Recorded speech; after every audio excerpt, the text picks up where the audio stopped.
Hey, what's up, team? It's Sherman here from Geek Psychology. This video is going to be a brief coverage of INFPs and INFJs and a little bit about how to understand the differences between them.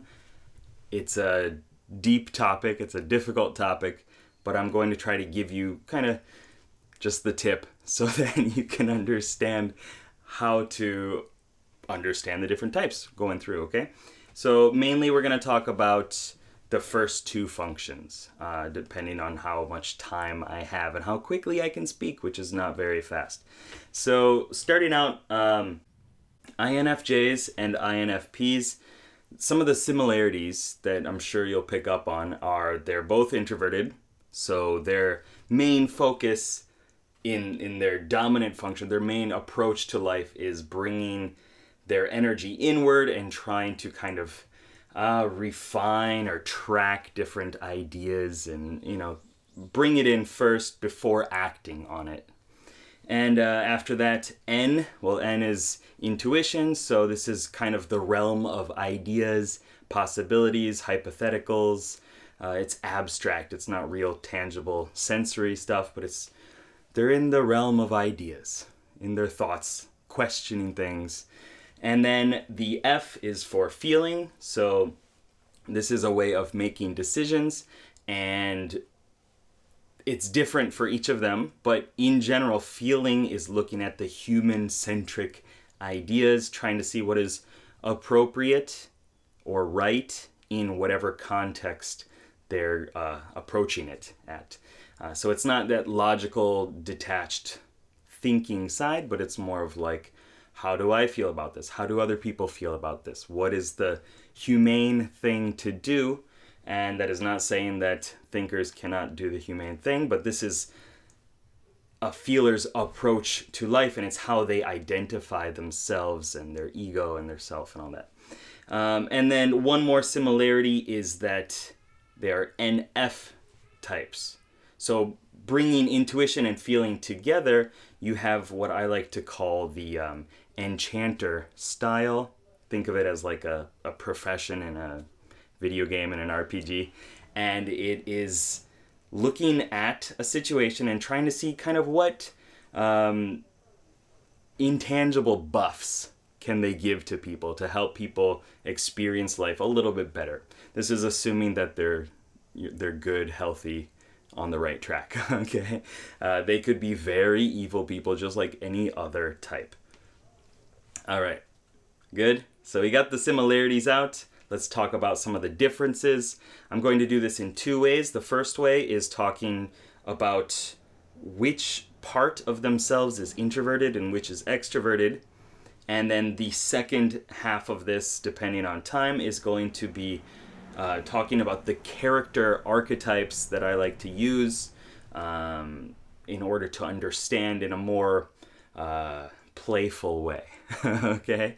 So looking at the differences, starting out with the INFPs, you have introverted judging as their leading, their hero, their dominant style, and then extroverted perceiving as the auxiliary supporting style. And I'm going to break that down a little bit.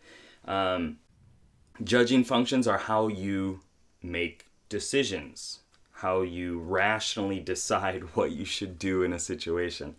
And for the INFP, it is introverted feeling. So it's taking that feeling realm, the heart realm, and bringing it inward. And it's bringing it inward, looking for the perfect archetype of what something should feel like and what the good or right or moral version of that action or item or person is. So if I approach a situation, I'm an INFP, I'm looking to see what is the morally correct thing to do in a situation and how does that fit with who I am and my assumptions about that. It's a feeling vibe. It's like you go into the situation, you kind of feel it out as well. It's got that judging, balancing kind of style to it. I think of it, I'll talk about it a little bit later. Okay, so you have that as the dominant state. So you wake up and you're judging things. You're trying to understand what is the good choice. And then how you explain that to other people is through your auxiliary function, extroverted intuition. It's through ideas. So you're listening, you're bringing in through your heart, and you're bringing out and communicating through your imagination and through ideas.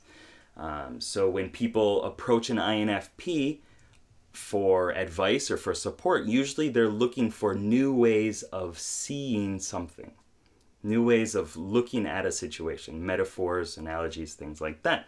Things that we here at Geek Psychology love. And then let's talk about the INFJs. So you have the kind of opposite. You're starting with introverted perceiving. So your first goal is to perceive the world, to learn about the world, to watch and track the process, as Dario Nardi says, and seeing just how things are going and where they are going to. And the cicadas outside are crazy. It's summer in Japan. And so you're... Ta-da! All right. And so you're starting your day, basically, and you're starting most interactions by observing the situation, trying to question how things are and kind of reworking your viewpoint of them. And then from there, you go into extroverted feeling, which is your decision-making style. And this is how you help people. So you go to a situation and try to smooth things over a lot of times. Work on cohesiveness, harmony, seeing what is the socially appropriate gestures and things to do. Like an INFJ could be like the host or hostess of a party. They'll be the ones more likely to walk up to somebody and greet them, shake their hands, make them feel good in a situation, make them feel good and welcomed at that party, because of extroverted feeling, really. And the INFP will probably not do that. They might, but my personal experience is I don't do that too often. I'm more likely to watch the person and see if they are comfortable, but I might not do anything about it, or I might do something really subtle that just is not expressing that I understand how they feel, as much as like the gesture itself is shielding them and alleviating some of their possible inner struggle. I hope that makes sense, and I didn't go too far off into the realm of ideas and abstractions. Okay, so you have both those differences right there. Let's talk a little bit about the characters, if you were to personify the different cognitive functions. So the INFP, those two functions that I talked about, introverted feeling and extroverted intuition, I've been thinking of introverted feeling as this heartful appraiser, or this receptive conscience type style. It's slow, and it's trying to feel out that situation and assess it and add like a value assessment to it. It's looking at it and seeing, is this how it should be? Is this good? Is this bad?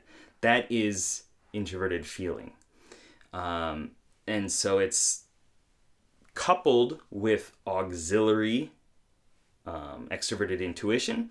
And that I feel is like this charged innovator style. I've said before, it's like a shotgun wielding gunslinger hunter guy. It's very active and expressive, and it's trying to create new things. It's trying to enable people to see things from another perspective or exist in a new changed world actively.